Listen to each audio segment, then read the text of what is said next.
Welcome back to the 411 on Wrestling Podcast. I'm your host, Blake Lovell, and on today's episode of the podcast, we jump into a topic that has been discussed quite a bit over the past couple of days, and the reason why I decided to hold off on talking about it was because I wanted to see what may come out in terms of reports, any backstage info, as we know, that is always out there when it comes to certain things in the world of professional wrestling, and this is one I wanted to wait and see if there was anything specific that would be discussed on this particular topic. And of course, if you're listening to this podcast and you saw the title, you know what it's about. And it is about the Charlotte Flair versus Nia Jax match on Raw this week, which was, you look at a lot of descriptions for this match, and it's one that probably you had to see it to understand all the reaction to it and to really get a grasp on what people are discussing with this match. That I've even seen some go as far as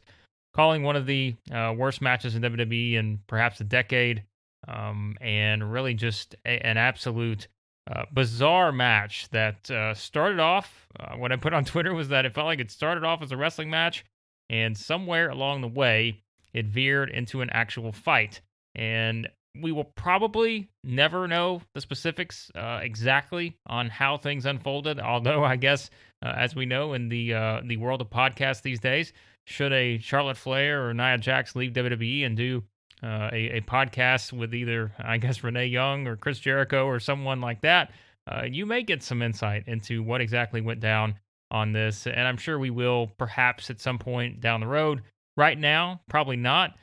Because it was a wild sequence with this particular match. And I think that the best starting point is everyone has tried to sort of pinpoint where did things go wrong with this match. A lot of people have sort of looked at all the different things that perhaps this could have kind of been the starting point for what happened in this match, which some people have pointed towards maybe the situation with, even before the match with Nia and Rhea Ripley, where Nia came in and just completely decked Rhea and knocked her into the ropes. And it was kind of her head that sort of smacked off the ropes and did not look great. That probably didn't feel too great for Rhea Ripley. But I think if you focus on the specific match between Charlotte and Nia, there were a lot of points probably you could have pointed to see where things went wrong, and I think that's a discussion you could have and come up with a lot of different scenarios. Was it the point, was it on Charlotte's part? Was it the point where Nia basically, picked Charlotte up for some sort of back body drop or whatever it was going to be? I can't remember the exact specifics on the move, but and kind of just let her fall to the ground. I mean, it was just sort of an ugly drop. Whether that was going to be, I'm not even sure again what exactly the move was. But I know she picked her up, put her on her shoulders, and then sort of just felt like she dropped her. And that had Charlotte land pretty hard on her side. I think it was towards her shoulder area. And so that was another one that I think a lot of people have looked at and wondered, okay, is that where things went wrong? But we do know that they did go wrong. And I think there are some reports out there about how this thing unfolded. And again, I wanted to sort of wait before discussing it to see what reports would be out there. On Tuesday, Dave Meltzer on the Wrestling Observer Radio discussed an explanation that he had heard, and he had said that he had heard that the two were trying to work a shoot, which is why they, were taking legitimate shots at each other, or at least made it look that way, according to this, from what Meltzer stated, and that was sort of the basis of it, is that they were trying to work a match into a shoot. I will tell you, I do not buy that one bit. Whether that's just the information that's being thrown around from WWE's standpoint, that's what it sounds like. If you're wanting to cover up a situation like that and not make it perhaps look as bad as it did, I am in no way buying that this was a work shoot. I think this was 100% legitimate.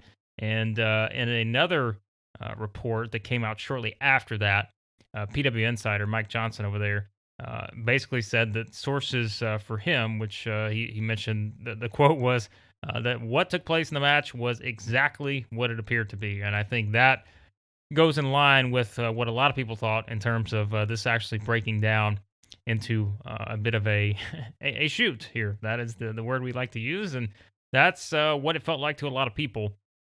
And it was also in that report from BW Insider about essentially it was a breakdown in communication and where, the follow up was where you had the slaps and the strikes and all that being thrown between the two in a legit confrontation. That's what it came down to, really. And it is mentioned as well in the report that they were, reportedly able to get things back on track. The finish went off as planned, which that's another thing we can probably talk about with Nia actually pinning Charlotte. And that, PW Insider also in the report stated that sources mentioned that there was no issue backstage between the two after the match. So it was there's a lot to go into here, and I think again, you talk about the difference in those two in terms of perhaps one side saying that this was trying to cover up and say this was a work shoot, another side saying no, that's exactly what it looked like. It was two women going at each other in the ring on national television, based on a breakdown in communication, and I think that's certainly the more likely of the of the scenarios. Just watching it play out in real time. I don't think there was a lot of doubt for anyone as to what was actually going on watching this match in real time and understanding that this is not something we see on a regular basis. We don't see many of these situations where, on any program, that it's just you have two competitors who all of a sudden are doing a match and then all of a sudden they are doing a fight. And that is what it was here. And I think that look, anyone who has followed WWE over the years really knows that there is, unfortunately, when it comes to Nia Jax, there have been situations where wrestlers have been injured in different scenarios and all that, and that has certainly led to a not so fond reputation, I think, for a lot of wrestling fans when it comes to her and just her work in the ring. And this is only going to add. I think it's only going to fuel that fire when it comes to the perception of Nia Jax as a professional wrestler. And I think this is just something where, look, we know too that Charlotte Flair has her own critics, and there are a lot of people who are tired of seeing Charlotte in these top spots and as the champion and all these other things. But at the end of the day, you still have two professionals who are paid to be professional wrestlers. And this is something that happens, on your flagship show, although we know SmackDown is doing better from a viewership standpoint now, but this is on your show that's been around for, since 1993. Like this is something that happens live on your television show. And I can only imagine kind of what the the referee is thinking in this scenario, as he's probably trying to figure out, how to best navigate this. But it was very bizarre, and it was just an awkward situation. You can look on social media as it's going on, and you're seeing a lot of people asking the same question. Mick Foley was someone as well that kind of put out there, what is going on in this match? And I said the same thing, and I was not alone. There are probably thousands of people who were asking the same question as you're watching it. And that's why, again, you can point to a lot of different spots maybe and try to figure out where things went wrong. But what ultimately happened was these two started throwing actual, slaps and strikes at each other, and it was not good. And again, I don't know exactly what will come out of this. Are there any repercussions here? Is there any consequences for anyone based on how this unfolded? I mean, I would think we would probably know a little bit by now, if there was going to be any of that. Although it's only been a couple days at this point.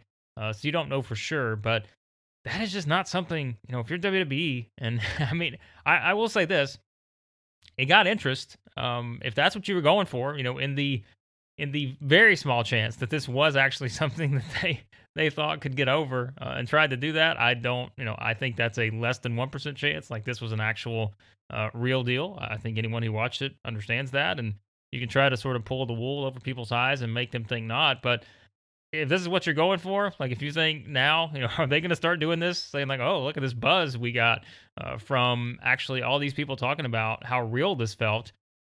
I don't know. Like at WWE, all of a sudden, we've seen them do stranger things. Like, do they completely lean into this, like they have other things in the past, and just be like, all right, we're gonna go out and just let these two just absolutely just shoot on each other in every match, or at least make it look that way?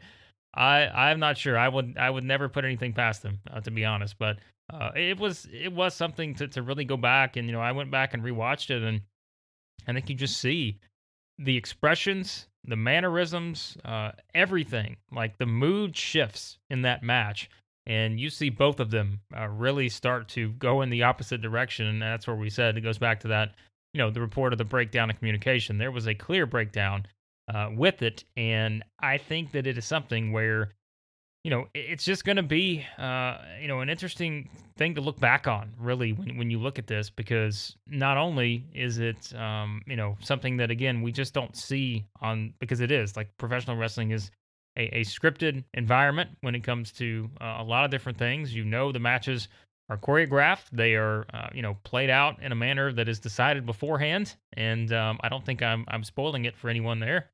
But I just, this is one that we're gonna probably, remember for a long time, just because of it was a bad match, but it was a bad match that really turned into something that was seemingly legit, and that's where I think now how they've set it up is you've got Nia basically taking out Charlotte and Rhea Ripley and Nikki Ash and all of this, and clearly with Nia pinning Charlotte, which that's another podcast I think for just to wrap your head around that, and WWE's whole philosophy when it comes to these contenders matches and all this other stuff where you have to pin the champion to be able to get a match with the champion for the championship.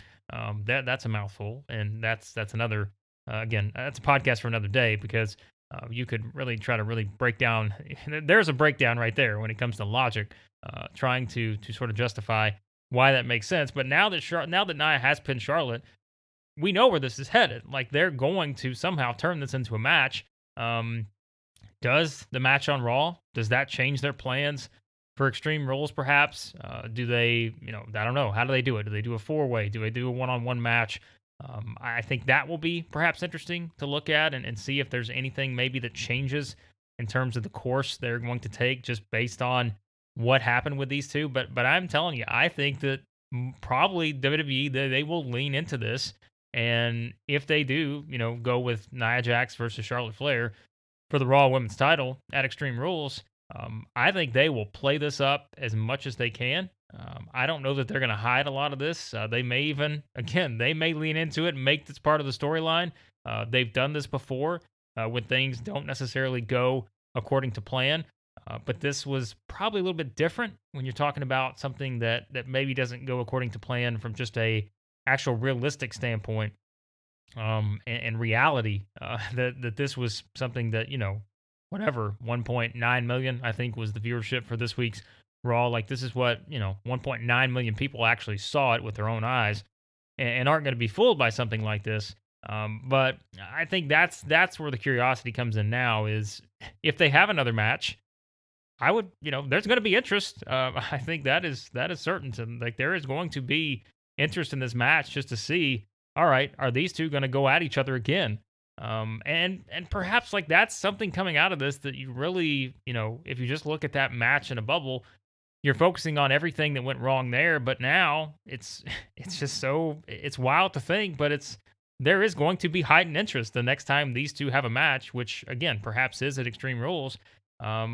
It's interesting to think about because WWE is always, we know this, like they've always tried a lot of this stuff when it comes to adding realism, wanting, certain things, to whether it's, go back to certainly the Brawl for All and what a mess that was. Raw Underground, I guess you could sort of say in the same manner, where it's not actually legit, but they're trying to make it sort of feel, more of that real type of feel to it. But I don't think that was the plan here. I think this was something that basically went very wrong and turned into a mess.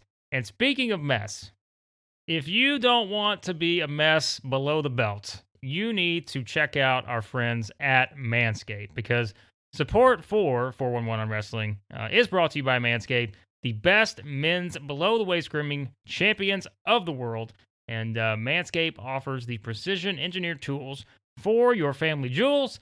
Manscaped just launched their 4th generation trimmer, the Lawnmower 4.0. Yes, you heard that right, the Lawnmower 4.0.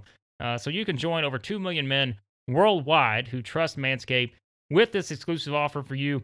We got 20% off and free worldwide shipping with the code 411wrestling at manscaped.com. Let's talk to you a little bit more about Manscaped. Imagine shaving with a sleek, well-designed, and optimized trimmer that makes shaving time your favorite time in the bathroom. Listen, I'm one of the first people that has had a chance to try this new Lawnmower 4.0. The great people at Manscaped sent it to me, and I will tell you, I have been blown away by the performance, the craftsmanship, the details, everything on this 4.0. It's next level, folks. It's absolutely next level. And Manscaped, again, has just engineered the ultimate body trimmer by focusing on intelligent functionality and an incredible, comfortable grooming experience. The fourth generation trimmer features a cutting-edge ceramic blade to reduce the grooming accidents. You don't want those. Thanks to their advanced skin-safe technology. And now I feel confident shaving below the waist. You can too. They've even got the new multi-function on-off switch that can engage a travel lock. It's created for people who like to travel. Lots of events we know in the world of wrestling coming up here. So the upgraded trimmer, you can travel with it. Gives you the ability to turn the 4000K LED spotlight. It's got a spotlight on it, on and off switch. So you can use that for a more precise shave. The Lawnmower 4.0 even allows you to customize your trim all over through the additional guard links with the sizes 1 through 4 there. And did I mention it's got the wireless charging? Lawnmower 4.0 new wireless charging system uses electromagnetic induction, which can help the battery length last longer. So take your time. Manscaped's got you covered there when it comes to the time you need. And let's be honest, if you're still shaving your face and body with the same trimmer, you're doing it wrong. You're doing it wrong, okay? Boost your confidence with this new body trimmer with Manscaped to make me time the best time with a smooth shave. Again, get 20% off plus free shipping with the code 411wrestling at manscaped.com. Use the best tools for the job. Remember, 20% off free shipping with the code 411wrestling at manscaped.com. That's 20% off free shipping at manscaped.com. Use that promo code 411wrestling. Unlock your confidence with the new Lawnmower 4.0 from Manscaped. But to sort of wrap up what we've got here with Charlotte and Nia, I think that's the next step. Does WWE make something of this? Do they just completely ignore it? If they have the one-on-one match at Extreme Rules, are they going to have to show the highlight packages? That is going to be interesting to see because maybe they lean into it. Maybe they bring a little realism into their promos leading into that match if that's the direction they go in. I think that is going to be something that a lot of people will be curious about. And really, are there more details to come out from this? Because the couple reports that we've seen have kind of been different, as we've seen, in terms of the explanations, in terms of what happened. So that is going to be, I think, the biggest thing at this point is what else comes out on this? Do we get more details on what exactly happened? I think the PW Insider report, having several sources there that sort of mentioned that this was what happened. This turned into a shoot. There was a breakdown in communication, but they got to the finish and there was no issue backstage. If that's all there is to it, then maybe you just turn the page, you move on, and you go about your business in terms of whatever the storyline was going to be with them prior to this happening, or does WWE make adjustments and actually try to add this to part of the storyline? You never know. As I said, with them, I think they will not, I think, let a moment slip by in terms of having something like this they can really feed into with the audience. But this was so different and bizarre that I just don't know if that's the route they go here with this. I don't know if that's going to happen. But as I said, I would not put it past them to maybe try to play this up a bit. But one thing I will say is I'm not sure who the referee is going to be for the next match, but I think he will certainly either look at this as a great opportunity or one where he could have his hands full when it comes to what's going to happen here with this. So what a match that people are going to be talking about for quite a while, I think, when it comes to Charlotte Flair versus Nia Jax on Raw. No selling. There were just two people who were just not happy with one another. And again, some pretty careless spots, I think is probably the best way to put it.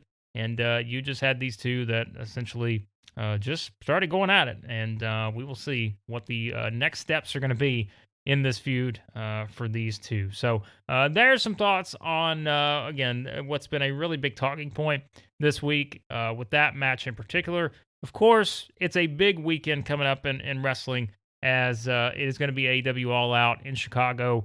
CM Punk will make his in-ring return to take on Darby Allin, and we will be previewing that. I'll share some thoughts on all the matches, the stacked card, as Tony Khan referred to it as in his recent interview on Busted Open Radio.